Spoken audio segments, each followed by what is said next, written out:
সালটা 1941। কবি কাজী নজরুল ইসলাম দুরারোগ্য ব্যাধিতে আক্রান্ত হয়ে বাক শক্তি হারিয়ে ফেলেছেন। সুদিনের সময়গুলোতেই ঘিরে থাকা বন্ধু বান্ধবদের দল আস্তে আস্তে সরে পড়েছে। নির্বাক কবির অসহায় এই সময়ে সেবা করার জন্য পাশে পেয়েছিলেন শুধু তার প্রিয়তমা স্ত্রী প্রমীলা দেবীকে। প্রায় 10টি বছর বিছানায় পড়ে থেকে শেষের দিকে কবির বোধশক্তি বলতে প্রায় কিছুই ছিল না। জানা যায় একবার কবির বড় পুত্র সব্যসাচী একজন দর্শনার্থীকে সাথে করে নিয়ে আসেন। তিনি এসেছিলেন কবির অটোগ্রাফ নিতে, কিন্তু নজরুল ইসলাম কিছুই বুঝতে না পেরে শুধু ফ্যাল ফ্যাল করে তাকিয়েছিলেন।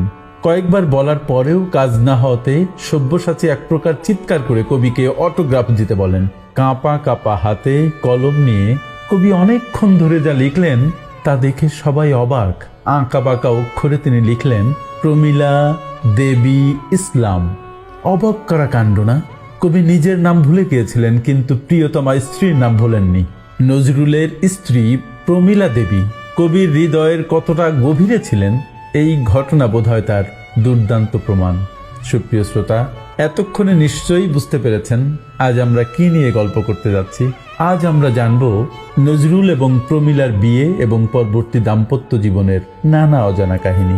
বিদ্রোহী কবি কাজী নজরুল ইসলাম সম্পর্কে আমরা মোটামুটি প্রায় সবাই কম বেশি জানি, তাই এ সম্পর্কে বক্তব্য দীর্ঘায়িত না করে বরং আজ আমরা প্রমীলা দেবী সম্পর্কে কিছু জানার চেষ্টা করি। কে এই প্রমীলা দেবী এবং কিভাবেই বা তিনি নজরুলের হৃদয়কে হরণ করলেন? বিয়ের পরে কেমন কেটেছিল তাদের দাম্পত্য জীবন? 1924 সালের 24শে এপ্রিল কবি কাজী নজরুল ইসলাম আশালতা সেনগুপ্তের সঙ্গে বিবাহ বন্ধনে আবদ্ধ হন। এই আশালতাই কিন্তু প্রমীলা দেবী। বিয়ের পরে কবি ভালোবেসে আশালতার নাম দেন প্রমীলা। বিয়ের সময় কনে আসার বয়স ছিল মাত্র 16 বছর। ঐতিহাসিক তথ্য মতে এটি আশালতা সেনগুপ্তের প্রথম বিয়ে হলেও নজরুলের ছিল দ্বিতীয় বিয়ে। এর আগে 1921 সালে নজরুলের সাথে বিয়ে হয়েছিল কলকাতার পুস্তক ব্যবসায়ী আলী আকবর খানের ভাগ্নি নার্গিস আক্তার খানমের সঙ্গে। সেই বিয়েতে বালিকা আশালতা উপস্থিত ছিল, কিন্তু বিয়ের পরে সে রাতেই নজরুল নবপরিণীতা স্ত্রী নার্গিসকে ফেলে চলে যান, যার কারণ আজও আমরা জানি না। পরবর্তীতে কোনো এক সময়ে এই বিষয় নিয়ে আমরা বিস্তারিত আলোচনা করব। আজ না হয় শুধু প্রমীলা দেবী সম্পর্কেই গল্প করি। নজরুল প্রমীলার বিয়ের উদ্যোগ নিয়েছিলেন হুগলি জেলার খান বাহাদুর মাজহারুল আনোয়ার চৌধুরীর কন্যা মিসেস এম রহমান। তিনি নিজেও একজন লেখিকা ছিলেন। নজরুলকে তিনি নিজ পুত্রের মতো স্নেহ করতেন।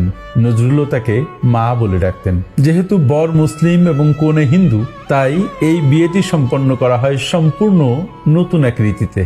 কলকাতার বেনিয়াপুকুরের 6 নম্বর হাজি লেনে এই রোমাঞ্চকর বিয়েটি করানো হয় লোকচক্ষুর অন্তরালে, বলতে গেলে খুবই অল্প সংখ্যক সাক্ষীকে সামনে রেখে। বিয়ের আগে বা পরে নজরুল তার স্ত্রী প্রমীলাকে ধর্মান্তরিত করেননি। নজরুল প্রমীলার 38 বছরের বিবাহিত জীবনে জন্ম নিয়েছিল একে একে 4টি পুত্র সন্তান। প্রথম সন্তান কৃষ্ণ মোহাম্মদ, দ্বিতীয় সন্তান অরিন্দম খালেদ বুলবুল, তৃতীয় সন্তান সব্যসাচী ওরফে সানি এবং চতুর্থ সন্তান অনিরুদ্ধ ওরফে নিনি। প্রথম পুত্র কৃষ্ণ মোহাম্মদ জন্মগ্রহণ করেন 1925 সালে, কিন্তু সে বছরই শিশুটি অকালে মৃত্যুবরণ করে। শূন্য এ বুকে পাখি মোর আয় ফিরে আয়, এই গানটি কবি লিখেছিলেন শিশু কৃষ্ণর মৃত্যুর পরে তাকেই উদ্দেশ্য করে। দ্বিতীয় পুত্র অরিন্দম খালেদ বুলবুলের জন্ম হয় 1926 সালের সেপ্টেম্বর মাসে, কিন্তু কি দুর্ভাগ্য, এই শিশুপুত্রটিও 1930 সালের মে মাসে মাত্র 4 বছর বয়সে বসন্ত রোগে প্রায় বিনা চিকিৎসায় মারা যায়। গুটি বসন্তে আক্রান্ত প্রাণাধিক প্রিয় পুত্র বুলবুলের শিহরে অসহায়ের মতো বসে থাকতেন কবি নজরুল ইসলাম। এই শিহরে বসেই কবি অনুবাদ করেছিলেন কবি হাফিজের কিছু রুবাইয়াত, যা 1930 সালে বুলবুলের মৃত্যুর পরে প্রকাশিত হয় রুবাইয়াত ই হাফিজ নামে। এই কাব্যগ্রন্থটি কবি শিশুপুত্র বুলবুলকে উৎসর্গ করেছিলেন। ছোট্ট বুলবুলের গানের গলা ছিল অসাধারণ। কবি তাকে নিজের মনের মতো করে গড়ে তুলতে চেয়েছিলেন, কিন্তু বুলবুলের অকাল মৃত্যুতে কবি অনেকটাই নিস্তব্ধ হয়ে পড়েন এবং খানিকটা আধ্যাত্মিক জীবনের দিকে ঝুঁকে পড়েন। এই ছোট্ট বুলবুলকে নিয়েই কবি লিখেছিলেন বিখ্যাত সেই গান, ঘুমিয়ে গেছে শ্রান্ত হয়ে আমার গানের বুলবুলি। বুলবুলের চিকিৎসায় প্রচুর অর্থ ব্যয় হয়েছিল। যে কারণে প্রিয় পুত্রের মৃত্যু শোকের পরপরই অর্থ সংকট নজরুল প্রমিলার জীবনে প্রকটভাবে দেখা দেয়। নজরুল প্রমিলার বিবাহিত জীবনে ভালোবাসার পাশাপাশি দুঃখ দারিদ্র্যও কম ছিল না। দুরন্ত কবি নজরুল সাহিত্যে, কাব্যে, গানে, অভিনয়ে সেরা হলেও বৈষয়িক বিষয়ে ততটা পাকা ছিলেন না, যে কারণে খ্যাতির মধ্য গগনে থাকা অবস্থায় প্রচুর আয় করলেও তা ধরে রাখতে পারেননি। বন্ধু বান্ধব নিয়ে প্রচুর আড্ডা দিতেন, চায়ের আসর জমিয়ে মাতিয়ে রাখতেন কবি, খরচ করতেন দেদারসে। অন্যদিকে বাবা মায়ের একমাত্র আদরের কন্যা প্রমিলাও খুব অল্প বয়সে নজরুলের ঘরণী হন। এই দুই অপরিণত কপতির সংসারে তাই অভাব প্রায় লেগেই থাকত। প্রমিলা দেবীর জন্ম 1916 বঙ্গাব্দের 17 বৈশাখ তৎকালীন ঢাকা জেলার মানিকগঞ্জ মহকুমার তেওতা গ্রামে। বাবা ছিলেন ত্রিপুরা রাজ্যের তৎকালীন নায়েব বসন্ত কুমার সেনগুপ্ত, মা গিরিবালা দেবী। ভীষণ সুন্দরী ও মধুর স্বভাবের প্রমিলা তার পরিবারের সবার কাছেই খুব প্রিয় ও আদরের ছিলেন, কিন্তু আদর বেশি দিন সইল না। খুব অল্প বয়সে বাবাকে হারালেন। মা গিরিবালা দেবী স্বামীর মৃত্যুতে শোকাহত হলেও হাল ছাড়েননি। প্রমিলাকে নিয়ে চলে এলেন কুমিল্লার কান্দির পাড়ে তার দেবরের বাড়িতে। ইন্দ্র কুমারের স্ত্রী ছিলেন বিরজা সুন্দরী। এই পরিবারটি ছিল বেশ সংস্কৃতিমনা। দেশকে পরাধীনতার হাত থেকে রক্ষা করতে হবে, এই ব্রতের পাশাপাশি চলত সাহিত্য এবং সঙ্গীতের চর্চা। কবি নজরুলের অবাধ যাতায়াত ছিল এই পরিবারে। বিরজা সুন্দরীকে মা বলে ডাকতেন কবি নজরুল। মাঝে মধ্যে এই বাড়িতেই থেকে যেতেন।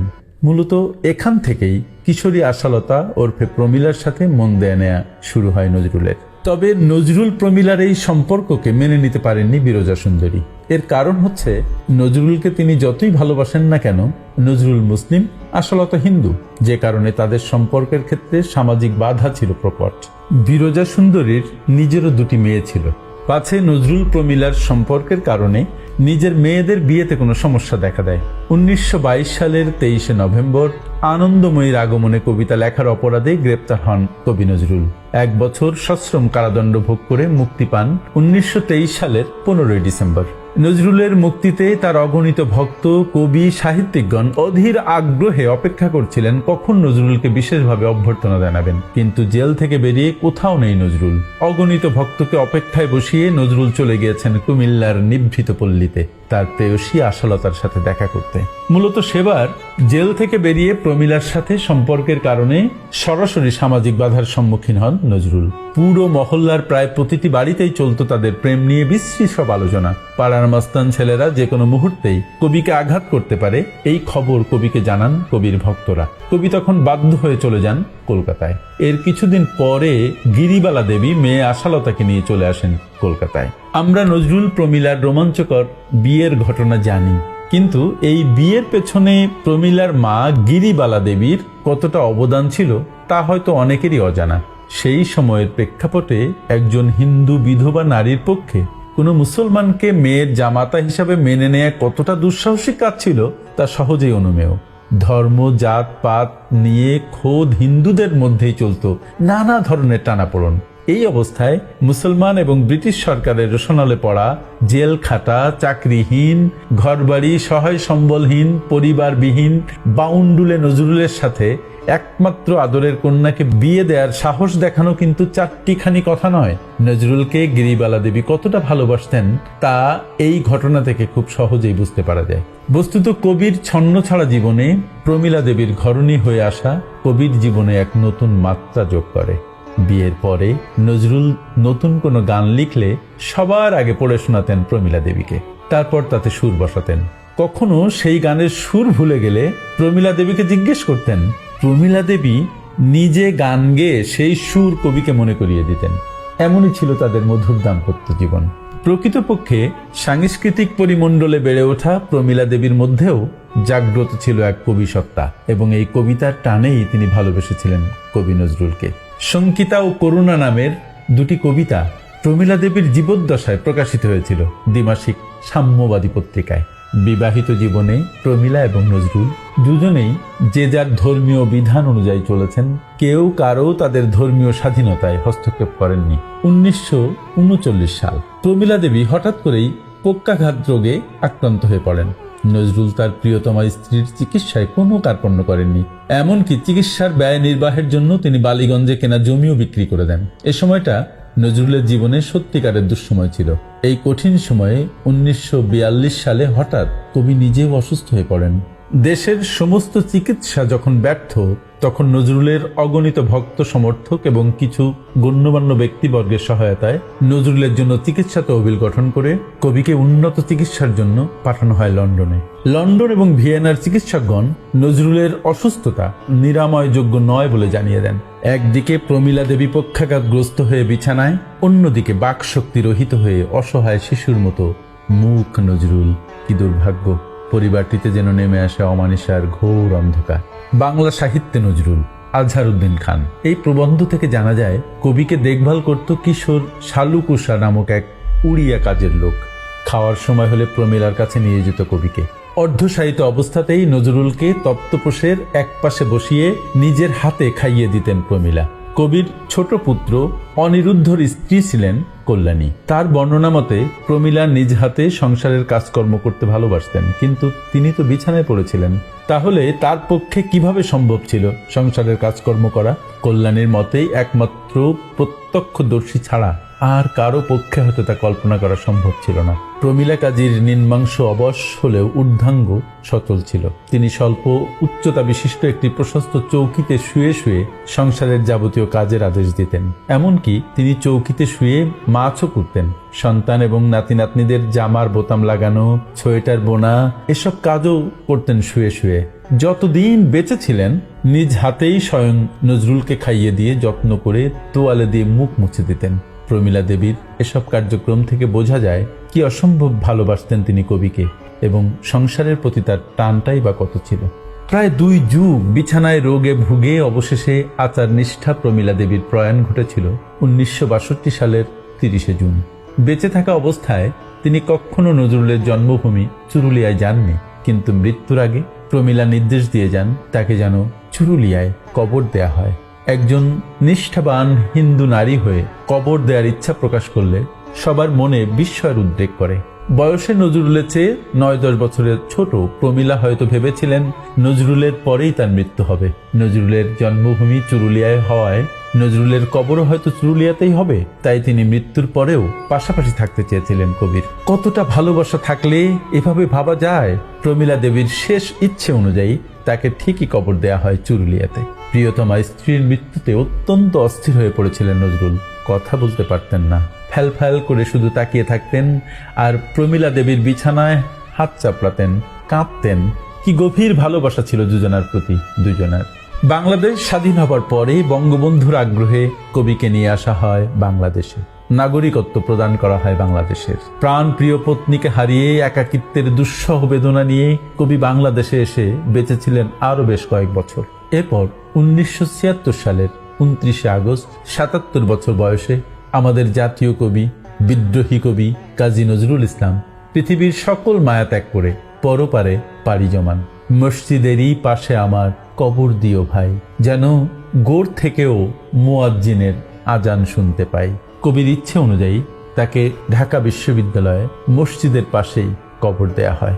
নজরুল প্রমীলা দুজনেই মৃত্যুর পরেও পাশাপাশি থাকতে চেয়েছিলেন, কিন্তু তাদের সেই ইচ্ছে অপূর্ণই রয়ে গেল। দুজনের কবর হয়েছে 2 বাংলায়। প্রমীলা শুয়ে আছেন বর্ধমান জেলার চুরুলিয়ায়, নজরুলের মাতৃভূমিতে। অপরদিকে কাজী নজরুল ইসলামকে সমাহিত করা হয়েছে ঢাকা বিশ্ববিদ্যালয়ের কেন্দ্রীয় মসজিদের পাশেই, যেখান থেকে তিনি প্রতিদিনই আজান শুনতে পান। সুপ্রিয় শ্রোতা, কেমন লাগলো কবি কাজী নজরুল ইসলাম এবং প্রমীলা দেবীর দুঃখ গাথা শুনতে? ভালো লাগলে কমেন্ট বক্সে জানাবেন। চ্যানেলটিকে সাবস্ক্রাইব করে আমাদের সাথে থাকবেন। আমরা প্রায় নিত্য নতুন ঘটনা নিয়ে, গল্প নিয়ে, দুঃখ গাথা নিয়ে আপনাদের সামনে হাজির হব। আপনাদের ভালোবাসা নিয়েই এগিয়ে যাবে স্টোরি। সবাইকে অনেক অনেক ধন্যবাদ। আসসালামু আলাইকুম।